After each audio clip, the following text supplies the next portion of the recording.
अस्सलाम वालेकुम। मैं हूं इजाज़ अख्तर जज्जा। आप देख रहे हैं वर्ल्ड स्ट्रीट टीवी। आज मेरे भाई ने कनाडा से मुझे एक वीडियो भेजी है, तो उस वीडियो में मैंने देख रहा था कि उन्होंने सब्जियां लगाई हुई हैं और बहुत प्यारी सब्जियां लग रही हैं। तो कहते हैं ना कि खरबूजे को देखकर रंग पकड़ता है। तो यहाँ पे जो यूरोप है और अमेरिका है, वहाँ पे लोग अपने गार्डन में छुट्टियाँ दो इनको होती हैं, उस दो छुट्टियों में गोरे जो हैं अपने गार्डन में सब्जियाँ लगाते हैं, फल फूल लगाते हैं और इस तरह वो अपनी छुट्टी जो है गार्डन में स्पेंड करते हैं।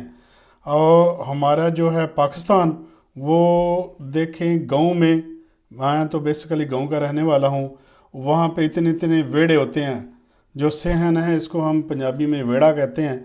इतने इतने वेड़े होते हैं, कोई वहाँ पे सब्ज़ी नहीं लगाता। वहाँ पे देखें उनके यहाँ पानी अवेलेबल भी होता है, नलका लगा होता है, लेकिन कोई काम नहीं करता क्योंकि सब्ज़ी लगाने के लिए मेहनत चाहिए। तो मेहनत हमने करनी नहीं, तो वहाँ पे ताश खेलते रहते हैं और कोई बंदा मेहनत नहीं करता।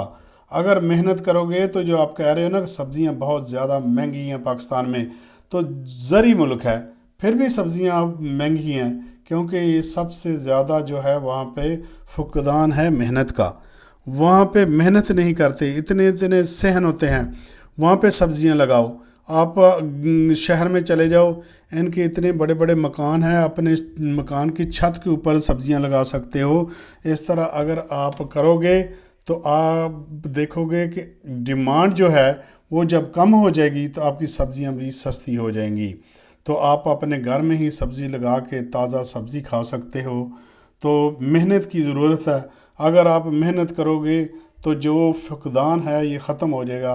आप देखें कि आपके एक एक घर में चार चार पाँच पाँच लोग से भी ज़्यादा होते हैं और फारग बैठे होते हैं, कोई काम नहीं करने वाला होता, एक काम करता है सारा घर खाता है। और वो अपने सहन में अपनी छोटी सी जगह है वहाँ पे भी खाली पड़ी होती है, कोई वहाँ पे मेहनत नहीं करता और कोई वहाँ पे सब्ज़ी नहीं लगाता। तो ये मैं आपको वीडियो दिखाता हूँ और शेयर करता हूँ, आप देखें। बिस्मिल्लाहिर्रहमानिर्रहीम। ਇਹ ਜੀ ਟੋਰਾਂਟੋ ਜੇ ਸਾਡੀ ਰਿਹਾਇਸ਼ ਹੈ, ਟੋਰਾਂਟੋ ਅਸੀਂ ਰਹਿ ਰਹੇ ਹਾਂ। ਆ ਸਾਡਾ ਬੈਕਯਾਰਡ ਹੈ। ਇਹ ਬੈਕਯਾਰਡ 'ਚ ਅੱਲਾਹ ਦੇ ਫਜ਼ਲ ਨਾਲ ਕਾਫੀ ਸਬਜ਼ੀਆਂ ਹੋਈਆਂ ਨੇ। ਆ ਦੇਖੋ ਜਿਹਨੂੰ ਕਹਿੰਦੇ ਨੇ ਪਾਕਿਸਤਾਨ ਟਿੰਡੀ। ਆ ਅੰਦਰ ਵੇਖੋ, ਇਹਦਾ ਕਾਫੀ ਮਕਦਾਰ 'ਚ ਲੱਗੀ ਹੈ, ਬੜੀ ਮਜ਼ੇਦਾਰ ਹੈ, ਤਾਜ਼ੀ ਤਾਜ਼ੀ ਖੋ ਕੇ ਪਕਾਈ ਦੀ ਹੈ। ਆ ਸਾਡਾ ਬੈਕਯਾਰਡ ਹੈ ਹਮਸਾਇਆਂ ਦਾ। ਇਸ ਤੋਂ ਪਿੱਛੇ ਆ ਦੇਖੋ ਤੁਸੀਂ, ਮਿਰਚ ਕਾਫੀ ਹੈ। सामने सूरज पै रहा है, वीडियो सही नहीं बन रही। और थूम देखो तुसी, माशाअल्लाह जबरदस्त।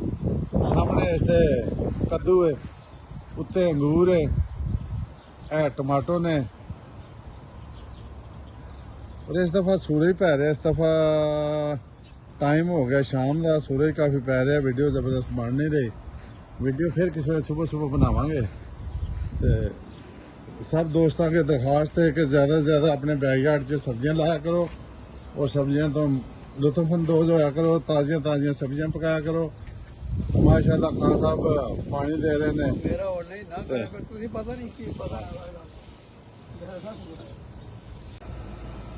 बिस्मिल्लाहिर्रहमानिर्रहीम।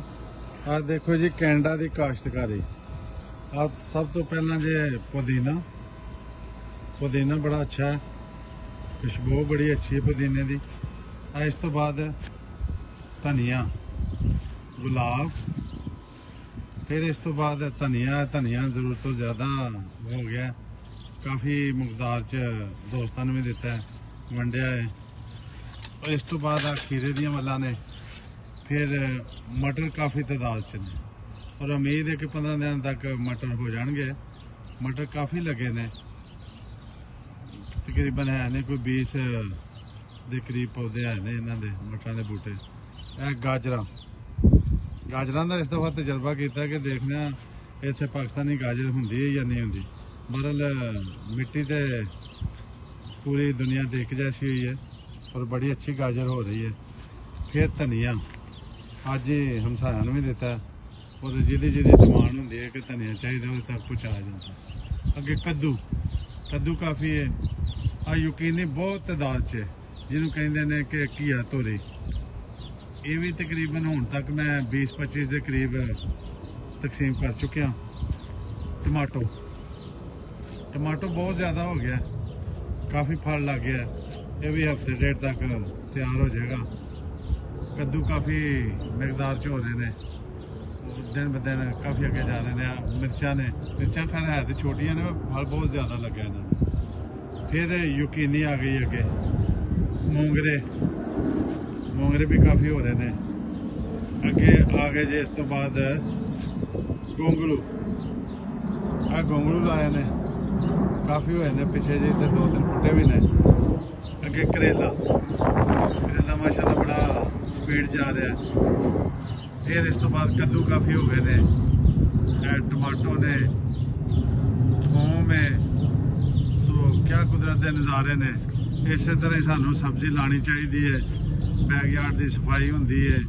और फिर यही सब्जी जो ज़्यादा मकदार च भी हो जाती है, दोस्तों को दो, रिश्तेदारों को दो, तकसीम करो। ये तकसीम करने नाल प्यार मुहब्बत बढ़ता है। और वैसे भी ताज़ी सब्जी तो बंदा लुत्फअंदोज़ होता है। मटर किड्डे अच्छे ने। ऐ सामने बिल्डिंग है बोडा पीस।